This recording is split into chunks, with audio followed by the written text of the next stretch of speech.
Before we speak to Isabel, let's have a look at that interview. I said, "Are you okay?" He's like, no, I'm sad. I was like, why? He goes, I miss my home country. I was like, well, you're Kurdish, yeah, Kurdistan. He was like, yeah. I was like, well, why did you leave Kurdistan? Because we all spoke to him. We all wanted a reason of why have you come here? Yes. And he was going, he was like,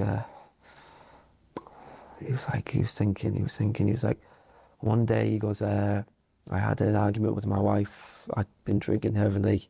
He said, I killed her. He says, killed her with my hands. And he goes, and then I didn't want to get caught, so I had to leave the country, and I'm here. Well, that's reassuring, isn't it? Brilliant. You and I are paying for that wife murderer to exist in this country. And that is not the only disturbing story. But among the disturbing stories, there are also stories of genuine asylum seekers who leave their rooms in a pristine condition and show immense gratitude for our hospitality. Let's speak to Isabel about what she was told. Isabel, welcome to the show. First of all, congratulations. This has been a series of interviews you have done.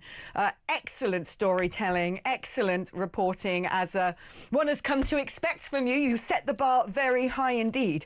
But these revelations, I mean, let's go into some of them, because these revelations should keep anybody up at night, both in fear and in absolute despair. Thank you for that. Well, thank you for saying nice things about my reporting, but really it's the source of this, Adam, who deserves all the credit for his bravery. And for listeners and viewers that may not have been following this story all week on Talk, Adam, for his pains of exposing what goes on behind closed doors in asylum hotels, was paid a visit by no fewer than 10 police officers dressed in riot gear. We can all wonder how on earth the police found the resources to do this when they seem to find it so difficult to ever catch any actual burglars or people committing real crimes on our streets. But nonetheless, poor Adam suffered this really quite frightening and intimidating police raid. Why? Because the government does not want us to be told what actually happens behind closed doors. And, you know, Adam is a very measured source. He quite enjoyed his job. He met some really nice asylum seekers, but I'm afraid to say that many of the other asylum seekers did not behave well. He talked last night in the clip we played on Talk of asylum seekers that spat in his face, of asylum seekers he's been talking about all week who got into fights with each other, who staged hunger strikes because they didn't think the quality of the food they were getting was good enough, who routinely and openly used drugs in their rooms. And that seems to be very difficult for the hotel operators to do anything about. Eventually, you may get kicked out of the hotel, but what happens to you then? Well, you're advised as an asylum seeker who's kicked out of a hotel simply to report to the nearest police station, say you're an asylum seeker. They got onto the Home Office, and soon as you can say, flash in the pan, you were accommodated in a different hotel. So this is a kind of asylum hotel merry-go-round for merry drug users and problem makers. And I think one of the most shocking stories was that clip that you just played there, of Adam talking about the, I think it was a Kurdish individual who appeared to be pretty traumatized generally. Adam described him as a deeply disturbed man who drank heavily and was on a lot of medication, and trying to sort of, you know, engage with him in a nice manner. Adam asked him what was up one day, and he sort of said, well, you know, I'm feeling really sad. I miss my home country. I left because I killed my wife. You know, could happen to anyone, I suppose, Alex. It's really terrifying. And when I look at some more details in this, a man who'd been moved to the site after being expelled from five other hotels for groping women and dealing drugs. Another who spray painted his entire room in some sort of protest, criminal damage. Another was smashing paintings of wine bottles in the hotel because alcohol should be forbidden. Others who treat it like a holiday, getting free taxi rides that are supposed to go to hospital appointments, instead using them to go out for a nice bit of curry. I mean, it exposes There's just no words left to describe this. We are being not just taken for fools, but we are being lied to, gaslit, shamed, while we are being exploited by our own government to house people who are a threat to our society, who have no right to be here, who a lot of them are displaying characteristics that should all deeply alarm us. We're all sick of it. And like you said, when we actually finally have people who come out and try and blow the whistle on this, they are being deliberately intimidated by the state. It's some sort of utterly deranged dystopia. Well, if anyone was in any doubt about just where the government itself sits on this debate, you only need to look at the Home Office's response to our story. We gave them plenty of notice to do what they could to look into it. Now, I accept that there are thousands and thousands of asylum seekers, I'm afraid, many of whom could have murdered their wives or anyone else. And so maybe it was rather difficult for the government yesterday, the Home Office, to whittle this down to, who it might have been. But their response to the story was not to say, well, thank you for bringing this to our attention. And yes, we have a clear record because young Adam reported this to the chain of command in the hotel concerned. So there ought to have been records of it.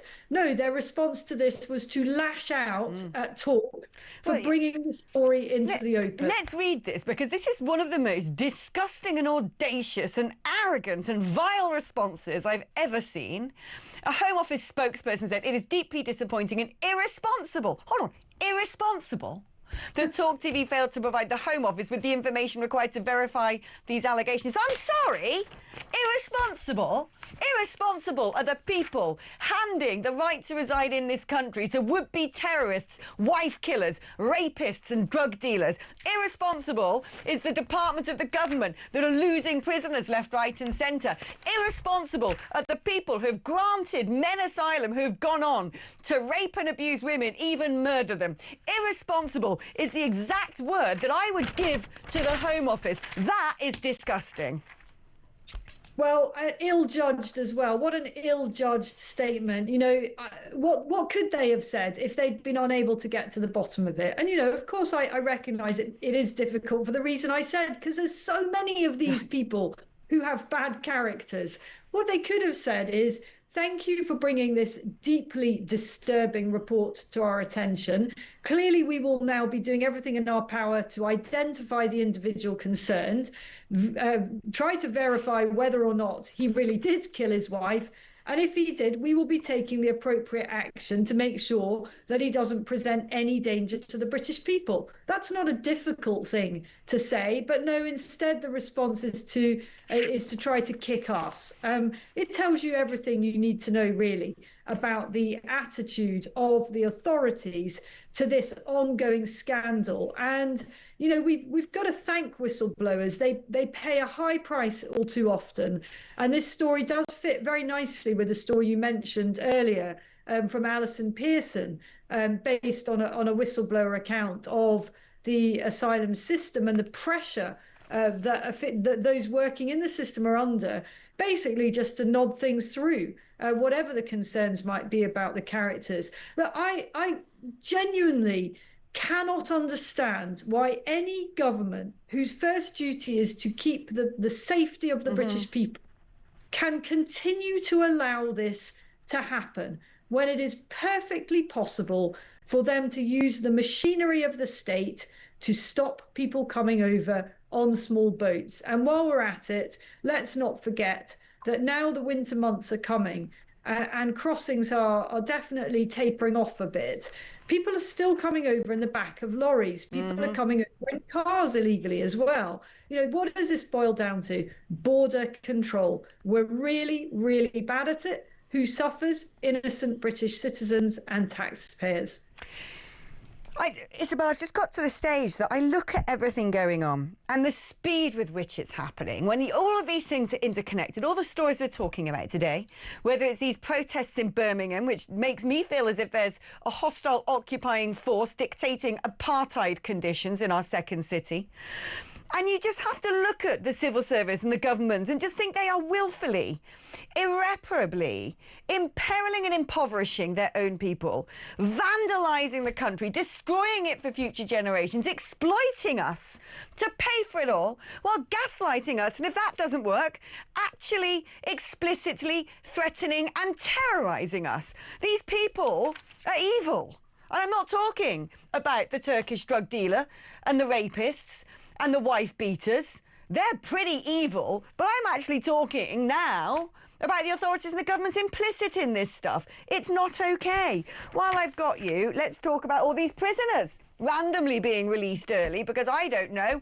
Who knows who's in prison, who should be let out, when they should be let out. It's a screaming mess. I'm pleased to say, though, however, that one of those prisoners who has accidentally fled from jail has been found 3 days later after what was yet another prison blunder. Now, you might be thinking, oh, good, they've got that Algerian rapist who is exposing himself and sexually assaulting people. But no, that one remains on the loose. The person they have managed to get hold of is William Billy Smith, who was detained by cops after being wrongfully released from HMP Wandsworth earlier this week. He was sentenced for multiple fraud offences. I mean, I'm not saying he doesn't deserve to be in prison, but that man doesn't scare me as much as old Mr. Algerian would-be rapist.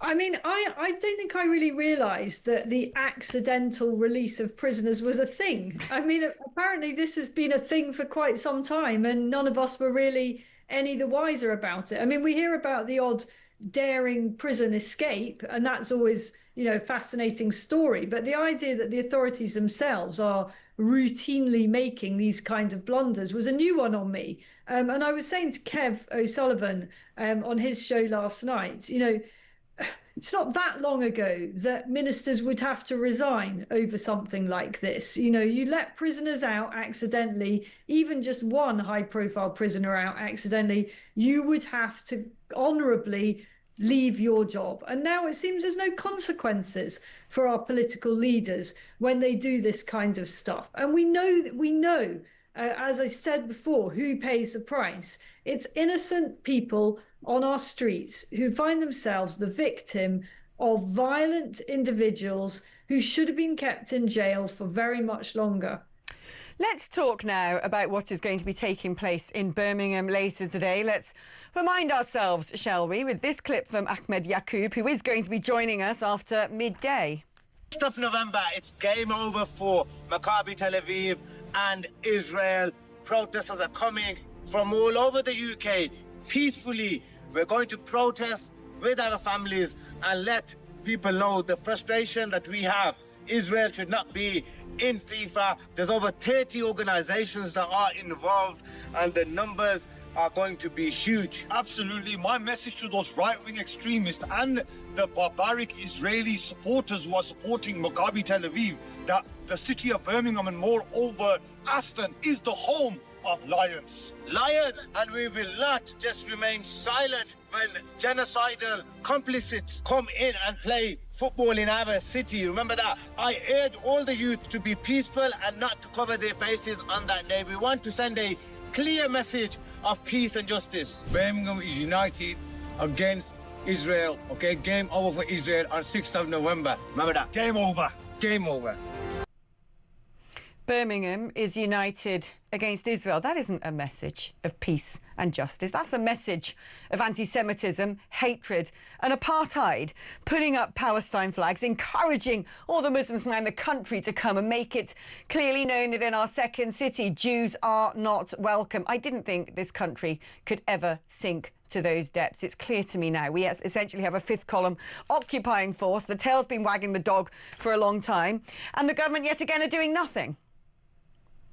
Wasn't that alarming? You know, I do recognise that they said, please don't mask your face, but I guarantee that there will be a very, very significant proportion of people that turn out to this protest, whatever it is. I'm not sure why they're protesting at all, because they've already succeeded in ensuring that the fans can't actually be there. But it was quite aggressive, really, wasn't it? You know, that is a clear metaphoric call to arms, and at the end of the video You know, they rush forward as if they're launching into battle. It's really very, very sinister. And I'm disappointed. You know, when this story first blew up a few weeks ago, I was sure that, especially when Keir Starmer intervened and said, you know, it's not right that the Maccabi fans should be banned, I was sure there'd be a U-turn on it. You know, you learn to read the runes of these things as a political journalist. And it seemed to me there were so many people in high places saying this can't be, you know, we can't have a sporting fixture politicized in this way. I was sure there'd be a U-turn on it, but no, health and safety, isn't it? But it's not a sporting fixture being politicised. It is much more than that. That is the grievance narrative they are using as a show of force. To me, this is a clarion call from people who live in this country, don't abide by our traditions, our culture, our values, who are now displaying dominance, who are basically saying, look, you gave us an inch, we're going to take a mile, just you try and stop us. And yesterday, it was the Jewish football fans. Today, it is all people from Israel. My question is, who's it going to be tomorrow? Well, it could be any one of us who is in a group that these rabble rousers dislike. And I think this is just a horrible kind of environment. You know, it's a horrible culture for our country to have descended into. You know, it is possible to have multiculturalism in a peaceful and happy way. I see it where I live now in the Middle East, ironically, but it only works if everybody signs up to agreed rules and standards of conduct. And unfortunately, we've let all of that slip in the name of hashtag be kind and let's be tolerant and all of that. We've been so tolerant that we have allowed the intolerant groups of people to dominate our national life in a very, very sinister way. Very sinister indeed, and I wonder if we'll ever be able to put the genie back in the bottle. Isabel, thank you ever so much. Excellent reporting as always. She is a national treasure.